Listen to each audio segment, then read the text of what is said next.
Good morning friends, welcome to my YouTube channel backward service class. आज का हमारा जो वीडियो है, इसका जो प्रमुख विषय है वो है भारत का संवैधानिक विकास। आज की वीडियो में हम भारत के संवैधानिक विकास से संबंधित कुछ महत्वपूर्ण बातों के बारे में जानने वाले हैं कि इसका विकास कैसा रहा और किस तरीके से इसका निर्माण किया गया। तो आइए शुरू करते हैं आज का हमारा वीडियो। सबसे पहले हम क्या देखेंगे कि भारत का संवैधानिक विकास। इसमें संविधान संविधान क्या है? संविधान वह वैधानिक दस्तावेज है जिसमें शासन के उन मूलभूत सिद्धांतों का किसका शासन के मूलभूत सिद्धांतों का वर्णन होता है जिसके अनुरूप किसी भी देश का शासन संचालन किया जाता है। संविधान क्या है? संविधान एक वैधानिक दस्तावेज है जिसमें शासन के मूलभूत सिद्धांतों का वर्णन होता है और जिसके द्वारा किसी भी देश का शासन संचालन किया जाता है। तो इसे क्या कहा जाता है? संविधान कहा जाता है। देश के संविधान से शासन के मूलभूत आदर्शों का संकेत मिलता है। किसके आदर्शों का संकेत मिलता है? शासन के मूलभूत आदर्शों का जो संकेत है वो देश के संविधान से मिलता है। साथ ही यह भी स्पष्ट होता है कि सरकार के विभिन्न अंग किस प्रकार से कार्य करेंगे तथा उनके बीच किस प्रकार का अंत संबंध व शक्ति का संतुलन होगा। यहाँ हमने क्या देखा? देश के संविधान से शासन के मूलभूत आदर्शों के संकेत मिलते हैं तथा साथ साथ हमें यह भी स्पष्ट हो जाता है कि सरकार के जो विभिन्न प्रकार के अंग है वो किस तरीके से अपना कार्य करेंगे और उनके बीच किस प्रकार का अंत संबंध व शक्तियों का संतुलन होगा। आगे हम क्या देखते हैं कि किसी किसी राष्ट्र के संविधान में जो निहित दर्शन है, किसी भी राष्ट्र के संविधान में निहित दर्शन यह निर्धारित करता है कि वहाँ किस प्रकार की क्या है सरकार है या वहाँ पे किस प्रकार की गवर्नमेंट का संचालन हो रहा है। तो किसी भी राष्ट्र के संविधान में निहित दर्शन हमें यह बताता है कि वहाँ किस प्रकार की सरकार है और वहाँ किस प्रकार की सरकार का संचालन हो रहा है। संविधान संबंधित राष्ट्र की शासन के दर्शन की रूपरेखा तैयार करता है। संविधान है किसी भी मतलब जिस राष्ट्र के बारे में वो संविधान बनाया गया है उस राष्ट्र के शासन से संबंधित दर्शन की रूपरेखा को क्या करता है? तैयार करता है। संविधान को देश की आधारभूत विधि भी कहा जाता है। क्या कहा जाता है? संविधान को देश की आधारभूत विधि मतलब उस विधि मतलब क्या होता है? कानून। तो संविधान को देश की आधारभूत विधि फंडामेंटल लॉ भी कहा जा सकता है जो जनता के विश्वास व उनकी आकांक्षाओं को क्या करता है? प्रतिबिंबित करता है। क्या कह सकते हैं? संविधान को देश की आधारभूत विधि भी कहा जा सकता है जो क्या करती है? जनता के विश्वास और उनकी आकांक्षा को क्या करता है? प्रतिबिंबित करता है। संविधान क्या करता है? जनता के विश्वास और उनकी आकांक्षा को क्या करता है? प्रतिबिंबित करता है। और इसे क्या कहा जा सकता है? देश की आधारभूत विधि मतलब फंडामेंटल लॉ। आगे देखते हैं हम भारतीय संविधानिक व्यवस्था है इसका जो निर्माण हुआ है, हमारे भारत संविधानिक व्यवस्था का निर्माण है निश्चित समय पर नहीं हुआ, मतलब किसी निश्चित समय पर या एक साथ नहीं किया गया। यह एक क्रमिक विकास है, मतलब लगातार होता रहा है। हमारी भारतीय संविधानिक व्यवस्था का जो विकास है वो क्रमिक विकास है। निश्चित समय पर यह नहीं हुआ बल्कि यह क्रमिक है जो ब्रिटिश शासन के दौरान धीमी गति से हुआ। कब से? ब्रिटिश शासन के दौरान भारतीय संविधान का जो विकास है वो धीमी गति से हुआ। भारत के संवैधानिक विकास को हम दो भागों में बांट सकते हैं। नंबर पहला क्या है? ईस्ट इंडिया कंपनी के शासन के अंतर्गत संविधान का विकास और दूसरा है ब्रिटेन की सरकार जिसे क्या बोलते हैं? क्राउन। क्राउन के शासन के अंतर्गत संविधान का विकास। भारत का संविधान का जो विकास है वो कितने भागों में बांट सकते हैं? हम इसे दो भागों में बांट सकता है। पहला है ईस्ट इंडिया कंपनी के शासन के अंतर्गत और दूसरा है ब्रिटेन की सरकार क्राउन के शासन के अंतर्गत संविधान का विकास। जब ईस्ट इंडिया कंपनी का भारत में शासन था उस समय संविधान का विकास हुआ है और उसी के आगे ब्रिटेन की सरकार का जब शासन था उस समय संविधान का विकास हुआ है। इस तरह से हम संविधान के विकास भारत के संवैधानिक विकास को दो भागों में बांट सकते हैं। तो आगे हम क्या देखते हैं? जो ईस्ट इंडिया कंपनी के अंतर्गत जो संविधान का विकास हुआ है वो किस तरीके से हुआ है? ईस्ट इंडिया कंपनी के अंतर्गत संविधान का विकास सबसे पहले regulating act 1773, fits India act दूसरा है 1784। इन सभी जो एक्ट हैं ये इनके एक्ट के अंतर्गत संविधान विकास हुआ है। इन्हें हम आगे पढ़ेंगे विस्तृत रूप से, अभी केवल हम इनके बारे में जान रहे हैं कि ये क्या है।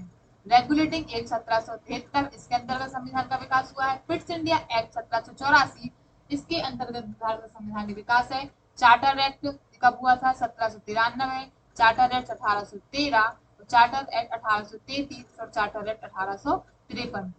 ईस्ट इंडिया कंपनी के शासन का जब हमारे भारत में ईस्ट इंडिया कंपनी का शासन था उसके अंतर्गत इन 6 प्रकारों से भारत का संवैधानिक विकास हुआ था। सबसे पहले क्या आया था? रेगुलेटिंग एक्ट, ये कब था?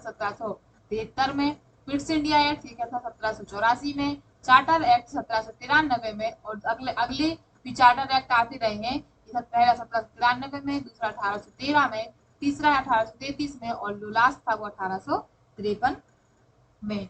इसके आगे हम क्या देखते हैं, इसके आगे जो ब्रिटिश क्राउन के अंतर्गत संविधान का विकास हुआ, पहले किसके अंतर्गत हुआ, ईस्ट इंडिया कंपनी के अंतर्गत, तो उसके हमने जो एक्ट है उसके पढ़ लिया है। आगे हम क्या देखते हैं, ब्रिटिश क्राउन के अंतर्गत जो शासन का विकास हुआ है, सबसे पहले भारत शासन अधिनियम 1858, इसके अंतर्गत क्या पढ़ सकते हैं, सबसे पहले भारत शासन अधिनियम 1858 के अंतर्गत भारत परिषद अधिनियम सन 1861, थर्ड है भारत परिषद अधिनियम सन 1892 के अंतर्गत संविधान का विकास हुआ है।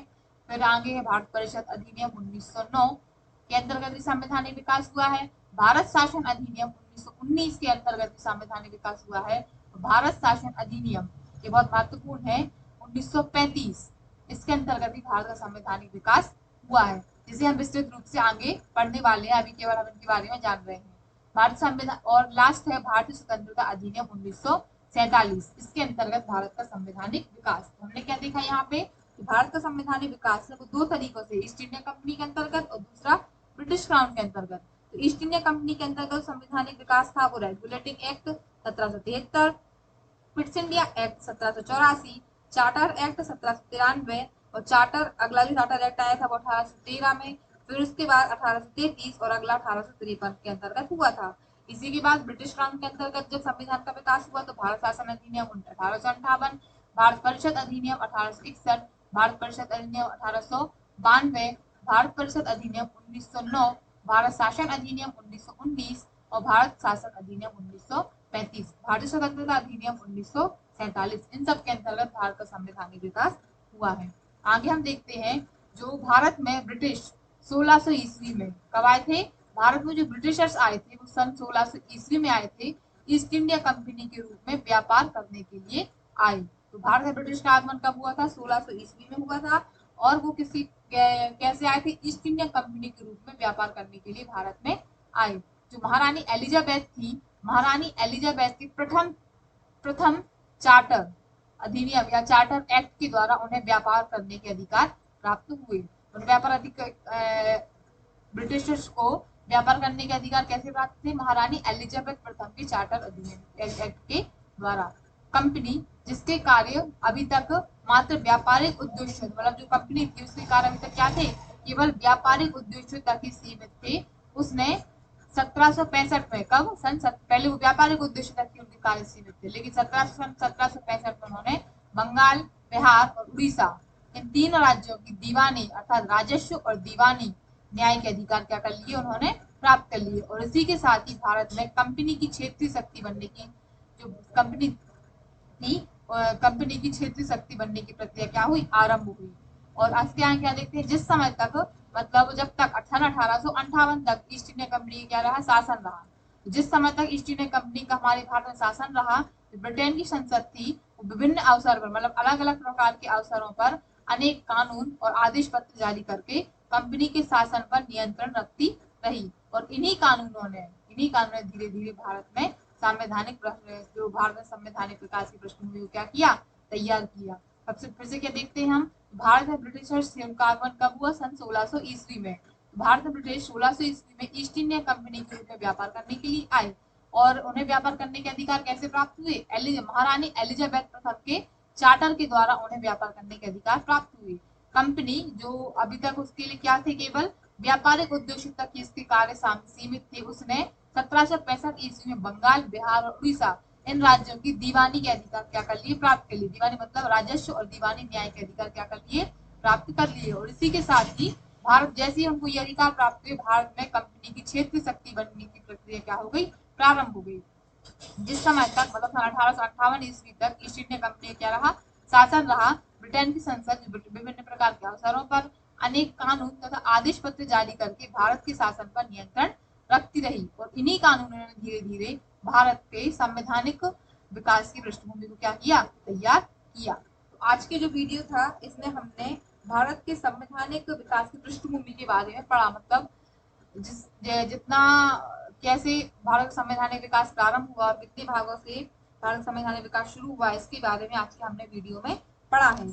इसके आगे हम जानेंगे इसके आगे का जो वीडियो आएगा उसमें हम जानेंगे कि ईस्ट इंडिया कंपनी के अंतर्गत किस प्रकार से भारत का संवैधानिक विकास हुआ और ब्रिटिश क्राउन के अंतर्गत किस तरीके से भारत का संवैधानिक विकास हुआ। तो आज की वीडियो में इतना ही। आशा करते हैं आज आपको आज का हमारा वीडियो पसंद आया होगा। इसी तरीके के और वीडियोस को देखने के लिए देखते रहिए रैकवार सर की क्लास और इसे लाइक शेयर एंड सब्सक्राइब करना ना भूलिएगा। धन्यवाद दोस्तों, मिलते हैं अगले वीडियो में।